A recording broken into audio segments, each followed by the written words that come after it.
Hello everyone, welcome back. Going to continue with the series of videos explaining and adding a bit to a fool's gnosis.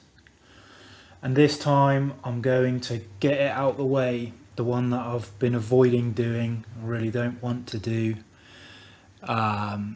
It's just my thoughts on the first chapter, the foreword. The kind of personal bit.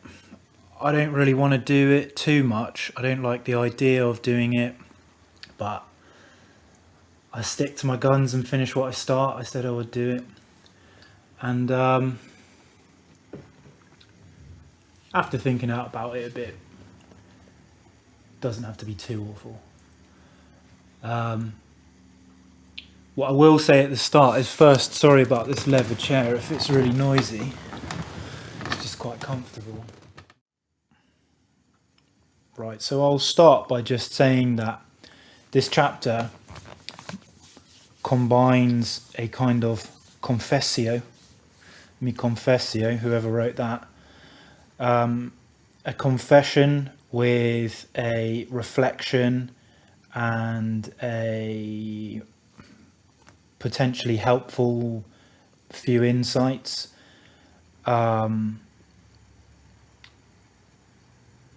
About what I think is a taboo topic or a taboo set of topics, and a particularly avoided set of topics for people affected by those things.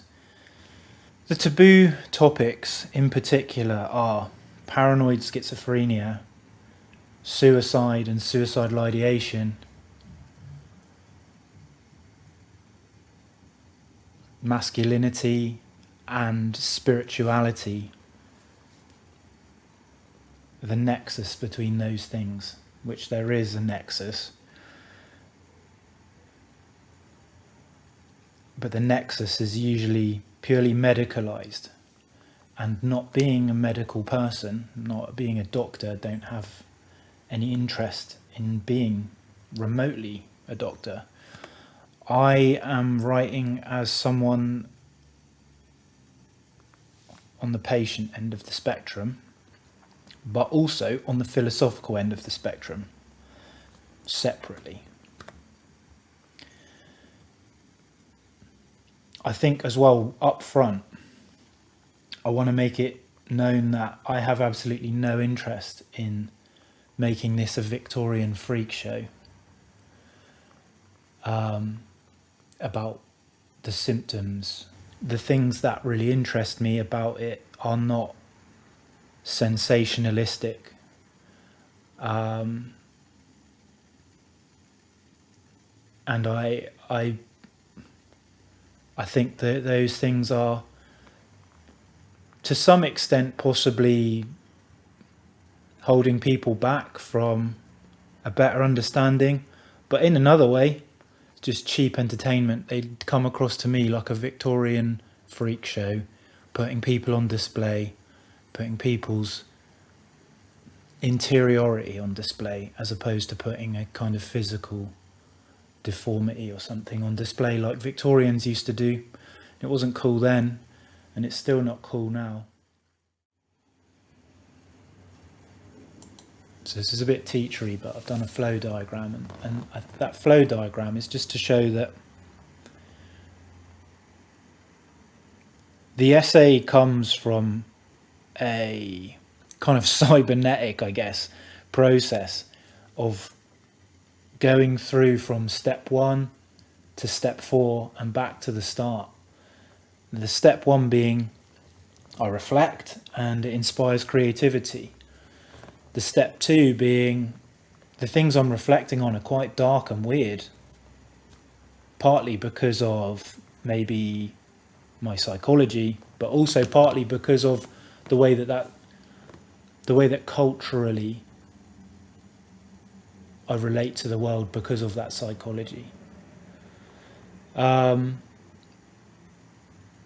step 3 just is maybe completely unique to me, I don't know, but it's just I'm not a very mainstream person, and I don't think that's necessarily related to any illness. A lot of people are not mainstream who are by no means mentally ill and have never had any mental illness. But it just is a second dimension. It's, a kind of, it's a second ingredient. But that second ingredient just so happens to create a bit of a sketchy combination. It's a combination which, if you're not careful, can get you sectioned. It does happen. If you are too dark and weird and talking about too much esoteric stuff, you come across displaying symptoms of mental illness, even if you are or you aren't. It's just a kind of dice game that you play when you go down that route. And at that point, though, you can then reflect on that as a further fact of your life. The buck doesn't end there. It doesn't end with, I look sketchy if I do this, so I won't bother. You can go another step further and say, I look sketchy doing this. How can that be expressed?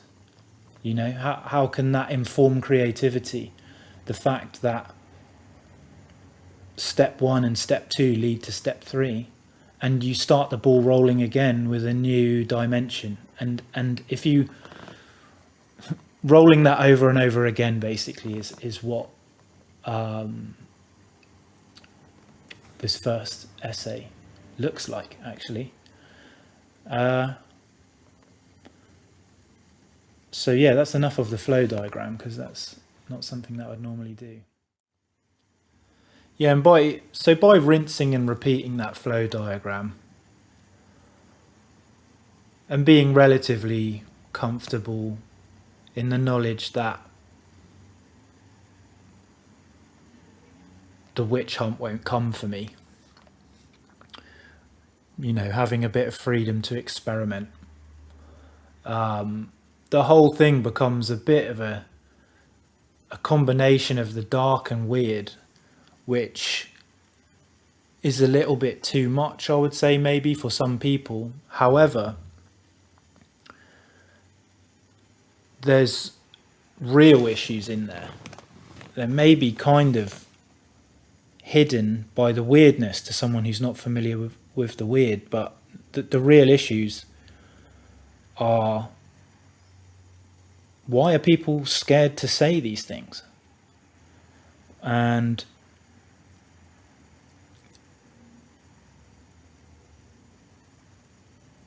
some people will never ask that question because they never experience the kind of the negative end of it. But unless the people who experience it do talk about them, it would never become an issue. The prejudice would live on because it's unchecked. Dark and weird things and pain and loneliness, that they're all literally actively avoided by people. They're purposely avoided. They're something that everyone can feel. They kind of by definition are not desirable, but therefore anyone who can't help but experience them is rejected, not by intentional kind of ostracization, but by the sheer sort of instinctual avoidance of people to tackle those realities.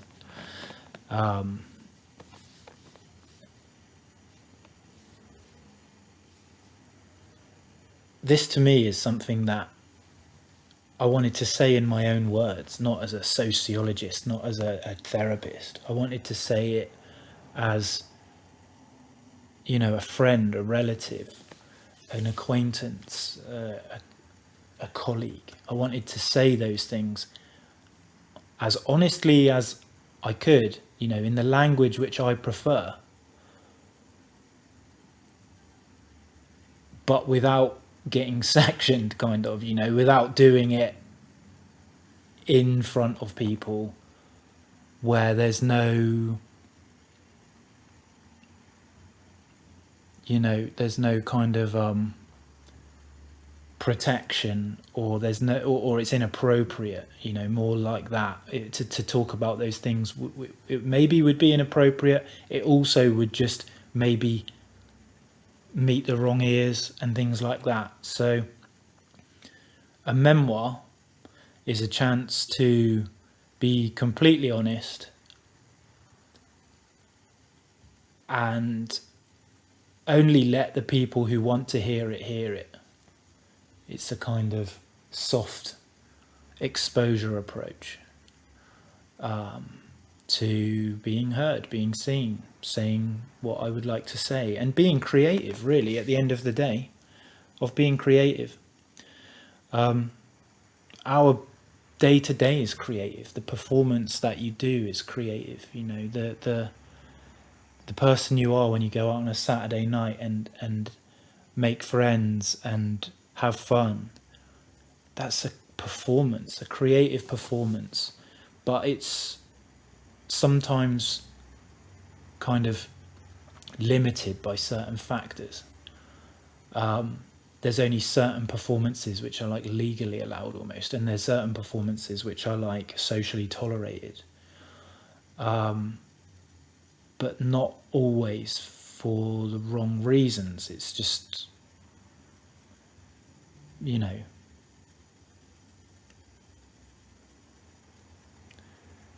the things which people don't do aren't all bad.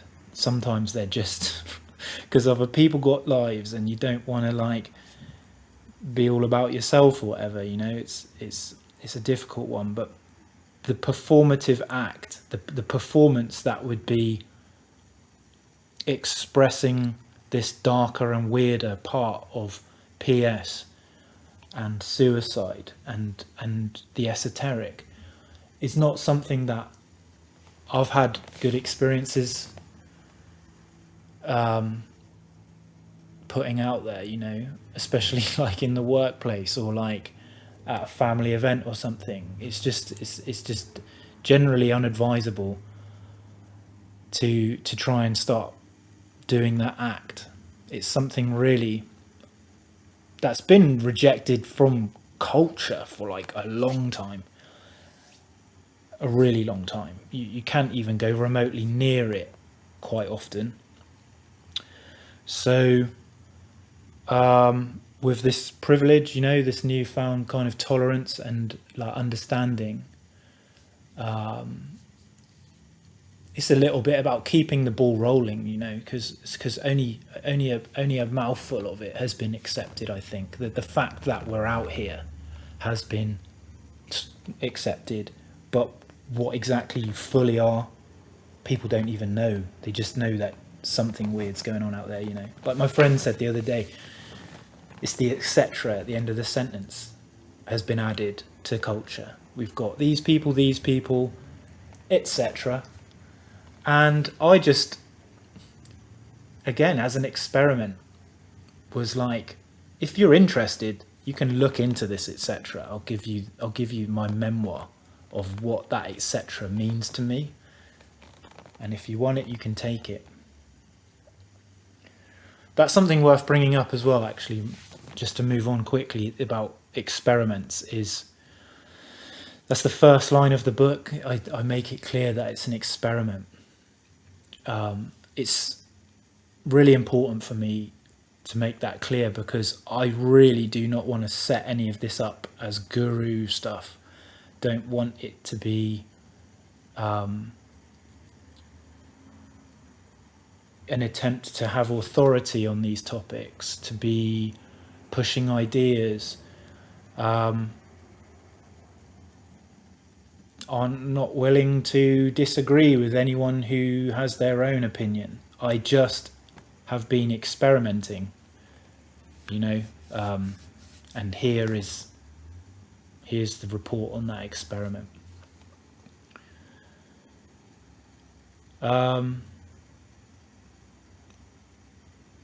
So yeah, I like to call it candid syncretism. I guess you can. The vibe is candid and syncretic and experimental, and I think unapologetic and kind of true to form. It's a bit dark and a bit weird, and that's something that I don't seem to be able to avoid. Just it's there. Lacking a bit of focus, I think I'm gonna have to just dip in and look at stuff and maybe read some of it.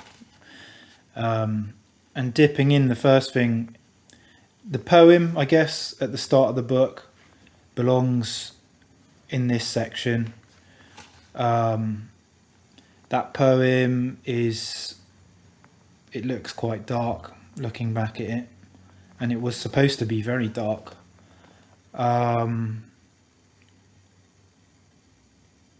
It was at the beginning of my recovery after the lockdowns. Unless you've read it, you wouldn't know about that, I guess. I was dealing with a lot of pain, and I did a somatics session, and I seemed to get a lot better, a lot quicker after talking about my emotions and doing some movements to do with these emotions. And I almost believe that the pain was like a somatization of emotion. It was like emotion that had been kind of causing like inflammation or whatever, I don't know. And it was an alternative healing which made me come out of it, and it started to improve my conscience as well. And right after I did that session, this poem, if you can call it that, just like came into my head, and I had to scribble it down. That was before I'd written any of this. It was like the first piece of writing was this, and I've kind of symbolically kept that as the first page of the book. And it doesn't have anything specific about it that I can say, that other than I feel like I'm talking about the collective shadow in it, and maybe those emotions were emotions related to a kind of collective shadow. And if you're not a Jungian, what I mean by that is the inherited grief, the inherited guilt and maybe pain, or the inherited wrongdoings, the inherited crises of conscience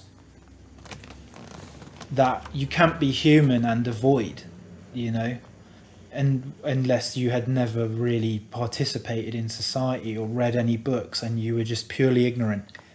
I mean, to a certain degree, maybe even ignorance can kind of protect you from them. And I talk to enough people who to know that I'm not the only one who feels those things around. We share a grief, and we should do. And I hope that most of the time we're not kind of consumed by those things, but at the time I think that might have been what happened to me. I think I might have been consumed by them, and this poem was almost like the dawning of like letting go of that stuff. Yeah, and like I said, the first line mentions experiment for a good reason. I want to stay true to that, I'm in a position where it's much better for me to be a solo practitioner and a kind of a lone wolf. And for that reason, I'm not pushing I don't have to push anything or be an authority on anything or a guru to anyone.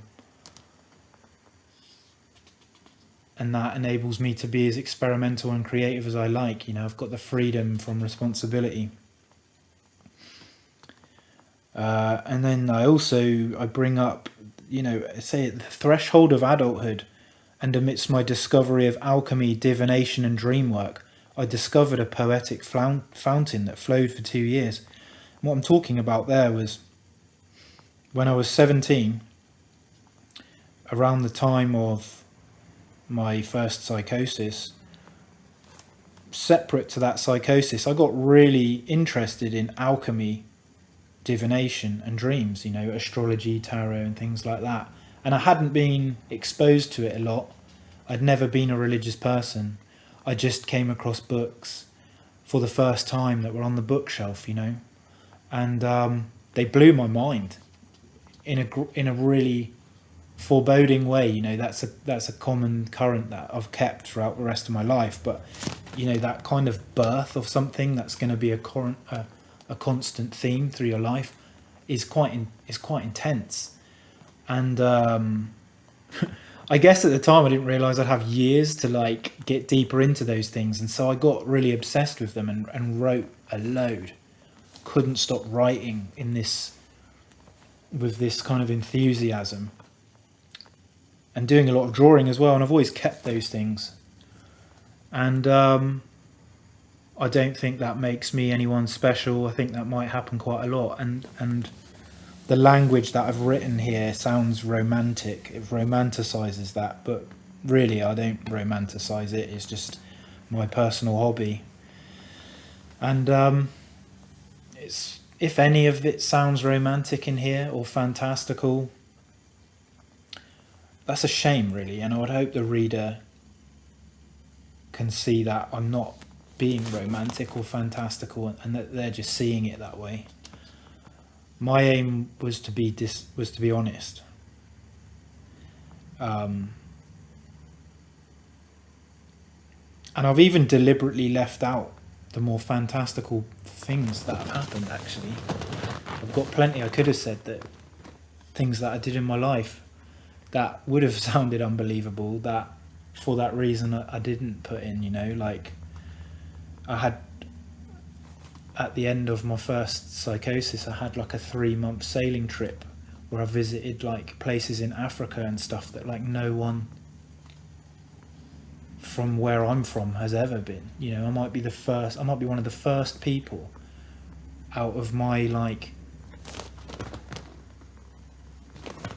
ancestry to have been and done some of the things I've done. I'm probably one of the first to get a degree, and I've probably got the highest kind of honours in a degree, for sure, out of most of my friend group, almost, I would say. So things like that I could have added to the story to be all triumphant and stuff, and I purposely left them out because they would have distracted from anyone who was actually getting into it. I feel like they would have made it too chaotic. It's too up and down, and life, funnily enough, maybe life really is like that. It's got so many ups and downs that if you're trying to be specific, you have to leave some of the stuff out. If you're trying to study ants, you have to take ants out of the soil and away from all the other insects and study the ant. It's not a very real picture though, is it? Because you will only ever find ants in that environment, but you can't fully know them in that environment. Maybe. Very weird aside there.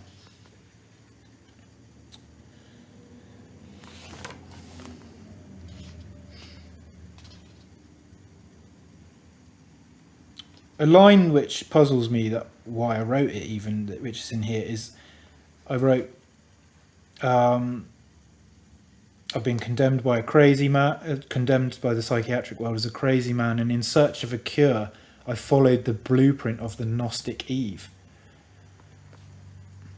I'm not even 100% sure where that came from, because I've never even read any of these Nag Hammadi texts.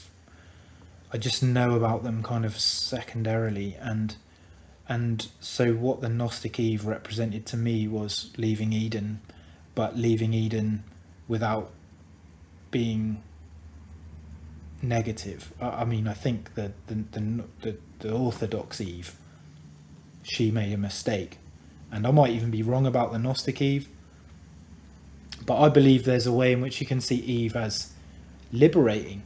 She's left the hedonism of Eden and entered into the real world,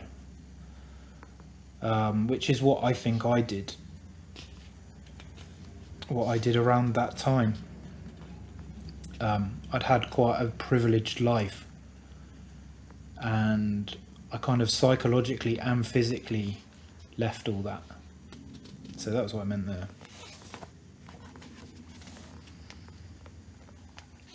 Go on to talk about my experiences. Now that's the bit that I said that I didn't want to go into in this chat so much. I just, like I said, it's like a confession of those experiences. Pardon me.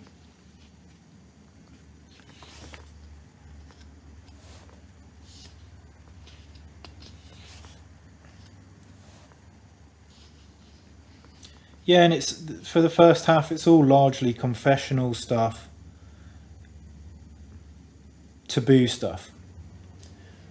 Confessions of things which, like I said, I can't act out in the day-to-day, and I don't want to, because most people don't want to hear it when they're trying to get on with their stuff. But if, for those interested, there's not enough writing about it out there. That's just the way that I feel about it. If ever I Google PS or suicide or something,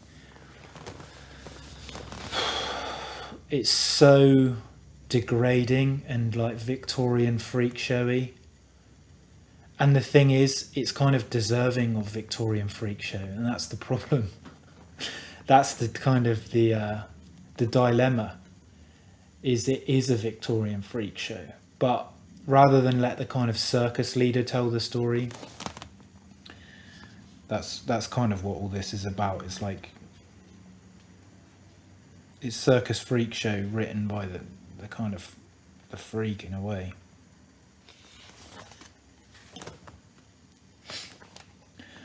Okay, and then so like maybe halfway through or a third of the way through, I turn it into opinions.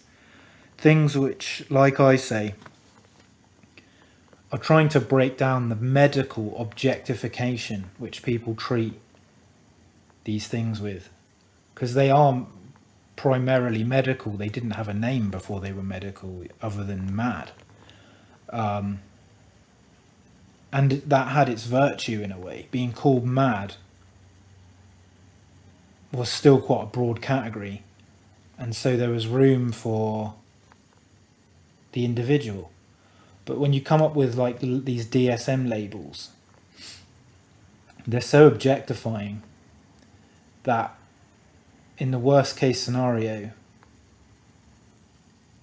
people can think they know way more about you than they do, you know, because if you admit to having one of these labels, rather than find out your individual unique experience, they just read the etc. part. They just go, oh, and etc. Okay, we're different. But there's a lot going on in that etc. It's kind of for a bad reason that they've created it. That you know, there's so much more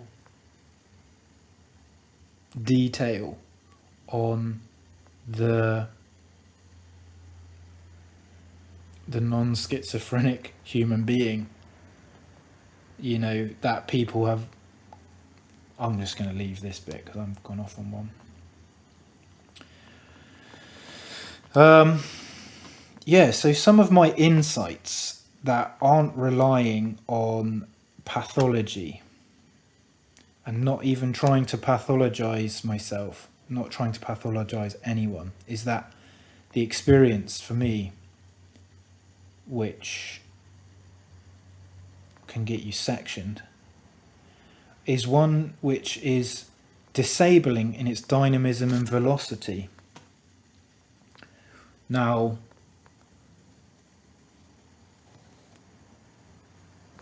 disabling is a pathological word, I suppose, but I didn't mean it disabling as in deserving of being labelled as disabled, but as in you can't really achieve much else. The schizophrenic experience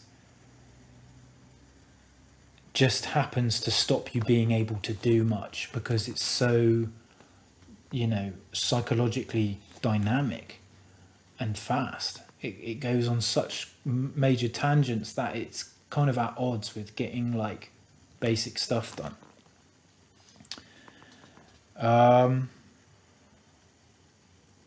I've put that it can also be a violent exposure to novelty and inspiration. And while rejecting it on one experience, on another, you pursue it with curiosity and fascination. And that's something that, reading it back, I'm like, yeah, I hit the nail on the head there. It's not all passive, There's a certain level of like agency involved in it. It's maybe not like the perfect agency of someone who drives a car or something, but there's definitely, at least at first, a kind of maybe compulsive, but a pursuit. You might be compelled to pursue it because it's happening to you or something like that. But in my experience, there's a certain amount of choice in how the experience unfolds.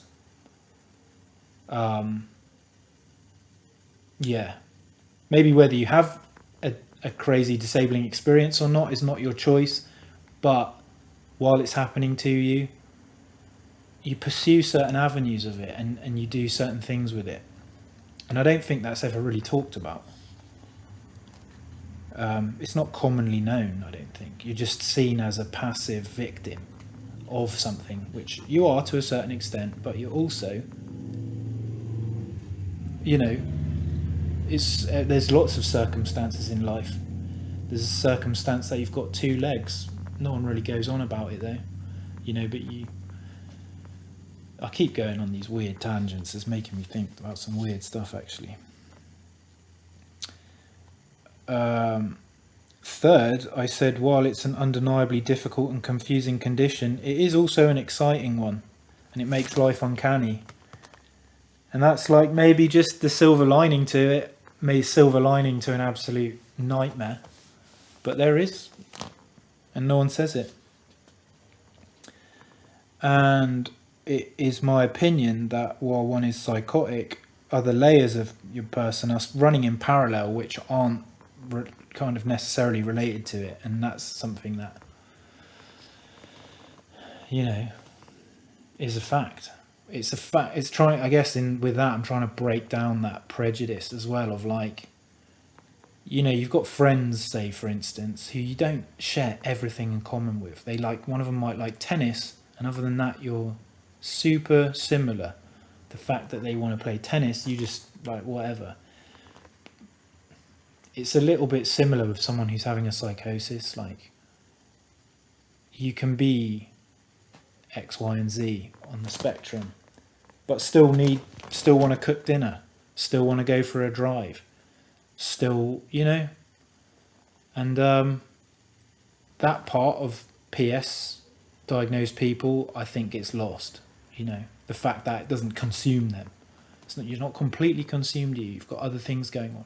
You might do them in an unbearable way, but they're still there.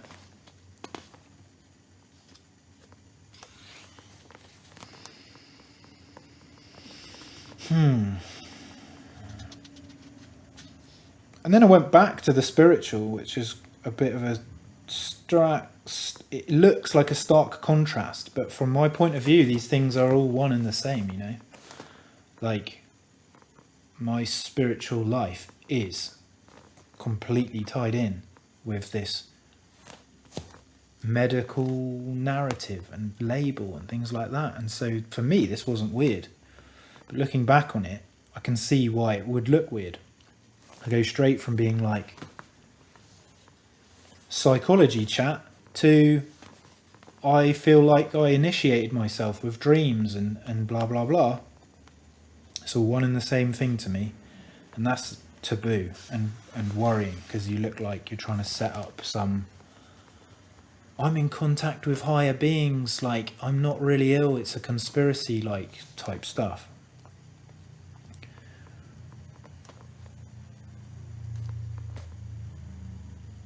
that's a whole nother topic on its own, and because I'm not doing that, I don't have anything to say about it other than watch out for those people. And I hope that anyone who falls for it, you know, doesn't do anything crazy.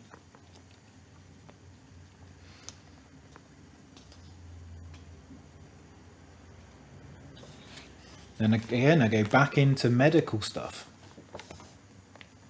because these are all part of the same thing for me. They're all part of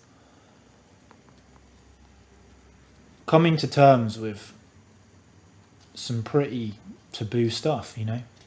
Like I said, it's my privilege to do it, but it's not like there's a huge amount of like tutelage out there for people to do it.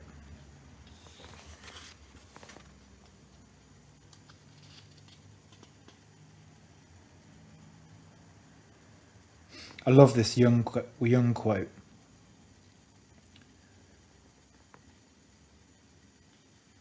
So I did a little bit of like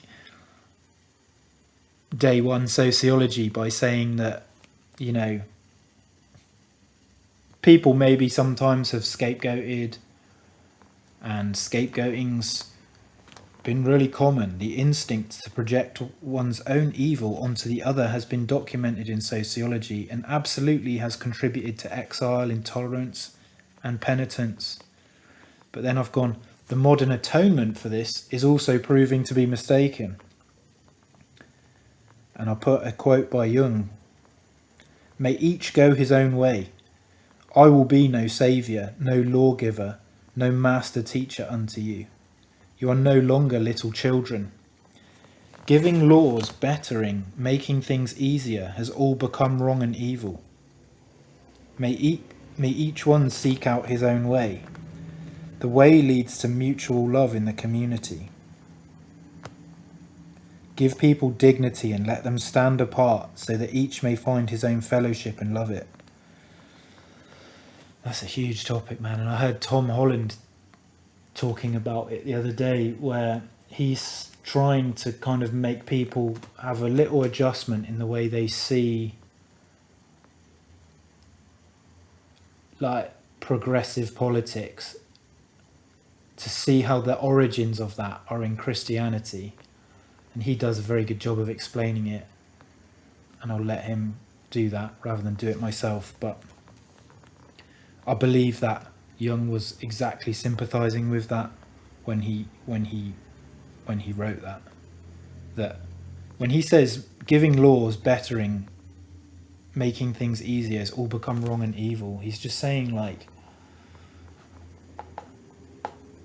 even do-gooding becomes bad at a certain point when you force people to be do-gooders. Because someone show me where your perfect knowledge of right and wrong came from. You know, you will be making mistakes somewhere, so relax. You know, relax on the do-gooding. Like, the Christians also thought they were do-gooding. They couldn't have imagined how wrong they had it when they were burning people. They thought they were saving them, you know. And you will fall for the same trap. You will fall for the trap of you think you have perfect knowledge and you think no one else does. And it's a great lesson, that. It's a deep lesson. It's a deep lesson.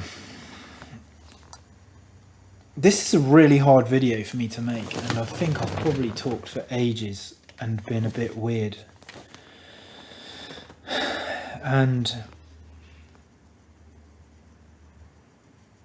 there might be no other way for me to do this video, so it might just have to peter out on a few weird notes, but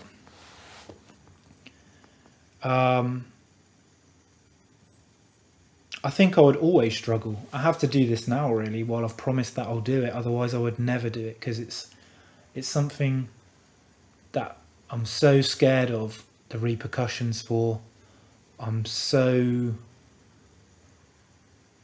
embarrassed about my kind of self-interest in, you know, and my the kind of like mild narcissism it takes to want to do it and stuff like that.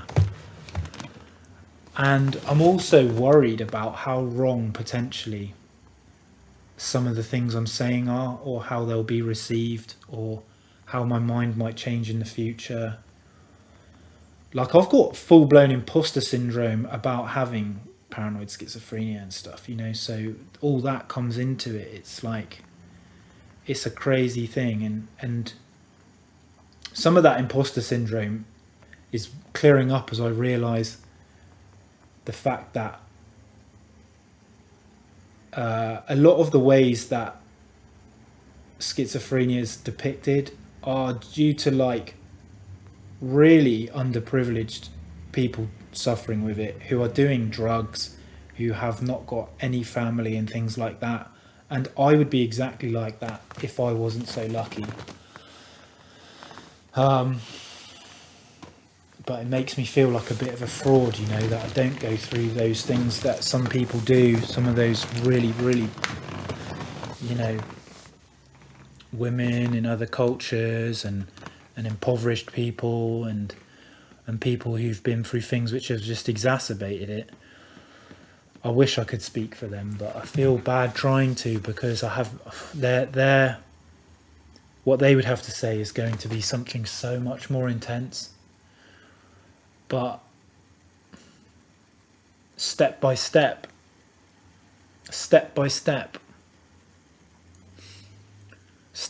those people interested and those people who can do something positive about it, I think will get there.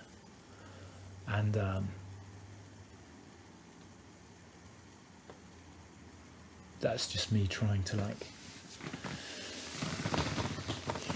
ease my discomfort with all of this. But yeah,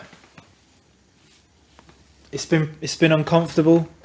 I hope you're still here listening. That would mean a lot to me, but if not, I totally don't blame you. And